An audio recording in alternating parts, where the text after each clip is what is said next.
प्रिय विद्यार्थियों, आज हम भारत का संवैधानिक विकास ब्रिटिश क्राउन के शासन के अंतर्गत भारत शासन अधिनियम 1919 का अध्ययन करेंगे। पिछले वीडियोज में हमने ईस्ट इंडिया कंपनी के अंतर्गत भारत का संवैधानिक विकास कैसे हुआ और ब्रिटिश क्राउन के अंतर्गत भारत शासन अधिनियम 1858, भारत परिषद अधिनियम 1861, भारत परिषद अधिनियम 1892 और भारत परिषद अधिनियम 1909 तक का अध्ययन किया था। प्रस्तुत वीडियो में हम भारत शासन अधिनियम 1919 का अध्ययन करेंगे। भारत शासन अधिनियम 1919 अधिनियम की विशेषताएं, अधिनियम की आलोचनाएं और अधिनियमों का मूल्यांकन। सबसे पहले हम देखेंगे कि भारत शासन अधिनियम 1935 के अधिनियम की विशेषताएं क्या क्या है। इसे मॉन्टेग्यू चेम्सफोर्ड सुधार भी कहा जाता है। इसके जन्मदाता भारत सचिव मॉन्टेग्यू और भारत के गवर्नर जनरल चेम्सफोर्ड थे।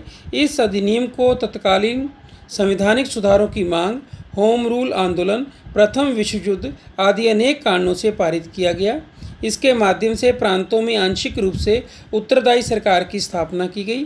पार्षद कार्यपालिका का एक ऐसा भाग था जो गवर्नर के प्रति उत्तरदायी थी तथा इसका दूसरा भाग मंत्रिमंडल था जो प्रांतीय व्यवस्थापिका के प्रति उत्तरदायी था। इसके द्वारा केंद्र में द्विसदनात्मक विधायिका स्थापित की गई, अर्थात केंद्रीय विधान परिषद का स्थान राज्य परिषद, जिसे उच्च सदन कहा जाता था, तथा विधानसभा, जिसे निम्न सदन कहा जाता था, वाले द्विसदनात्मक विधानमंडल ने ले लिया।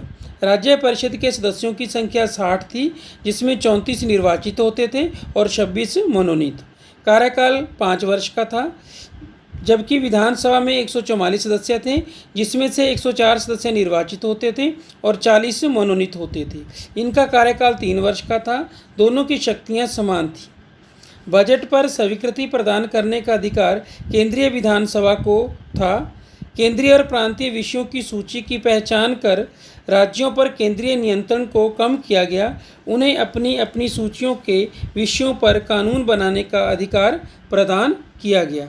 प्रांतों में द्वैध शासन की व्यवस्था का प्रावधान किया गया। प्रांतीय विषयों को 2 भागों में बांटा गया, आरक्षित विषय और हस्तांतरित विषय। आरक्षित विषयों के अंतर्गत राजस्व, न्याय, वित्त, पुलिस आदि विषयों का अध्ययन आदि विषयों पर कानून बनाए जाते थे, जबकि हस्तांतरित विषयों के अंतर्गत स्थानीय स्वशासन, शिक्षा, कृषि, स्वास्थ्य इत्यादि। आरक्षित विषयों का शासन गवर्नर अपनी परिषद के सदस्यों की सलाह से करता था तथा हस्तांतरित विषयों का शासन गवर्नर भारतीय मंत्रियों की सलाह से करता था। इस अधिनियम ने सांप्रदायिक आधार पर सिखों, भारतीय ईसाइयों, आंग्ल भारतीयों और यूरोपियों के लिए भी पृथक निर्वाचन के सिद्धांत को विस्तारित किया गया। इसके माध्यम से लोक सेवा आयोग का गठन किया गया। इसी के परिणाम स्वरूप 1926 ईस्वी में सिविल सेवकों की भर्ती के लिए केंद्रीय लोक सेवा आयोग का गठन किया गया। केंद्रीय बजट को राज्यों के बजट से अलग कर दिया गया। राज्य विधानसभा को अपना बजट स्वयं बनाने के लिए अधिकृत किया गया। राज्य वैधानिक आयोग के गठन का प्रावधान किया गया, जिसका यह कार्य था कि 10 वर्ष की समाप्ति के बाद वह इस अधिनियम के क्रियान्वयन को देखेगा। अब हम देखेंगे कि इस अधिनियम की आलोचनाएं कौन कौन सी हैं। इस अधिनियम में अनेक कमियां थी। यह भारतीयों की आकांक्षाओं को एक सिरे से नकार रहा था। उदाहरण के लिए इसमें भारतीयों के लिए मताधिकार बहुत सीमित था। केंद्र में कार्यकारी परिषद के सदस्यों का गवर्नर जनरल के निर्णयों पर कोई नियंत्रण नहीं था और ना ही केंद्र में विषयों का विभाजन संतोषजनक था। प्रांतीय स्तर पर प्रशासन का 2 स्वतंत्र भागों में बंटवारा भी राजनीति के सिद्धांत और व्यवहार के विरुद्ध था।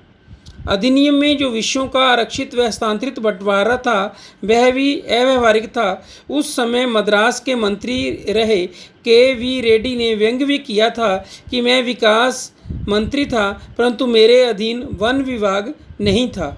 मैं सिंचाई मंत्री था, किंतु मेरे अधीन सिंचाई विभाग नहीं था। इस अधिनियम का एक महत्वपूर्ण दोष यह भी था कि इसमें प्रांतीय मंत्रियों का वित्त और नौकरशाही पर कोई नियंत्रण नहीं था। नौकरशाही मंत्रियों की अवहेलना तो करती ही थी, कई महत्वपूर्ण विषयों पर मंत्रियों से मंत्रणा भी नहीं की जाती थी। इन सभी दोषों के कारण हसन इमाम की अध्यक्षता में कांग्रेस के एक विशेष अधिवेशन ने इस अधिनियम को निराशाजनक एवं असंतोषकारी कहकर इसकी आलोचना की थी। प्रभावी स्वशासन की मांग भी की गई थी। महात्मा गांधी ने इन सुधारों को भविष्य में भारत के आर्थिक शोषण तथा उसे परतंत्र बनाए रखने की प्रक्रिया का अंग बताया।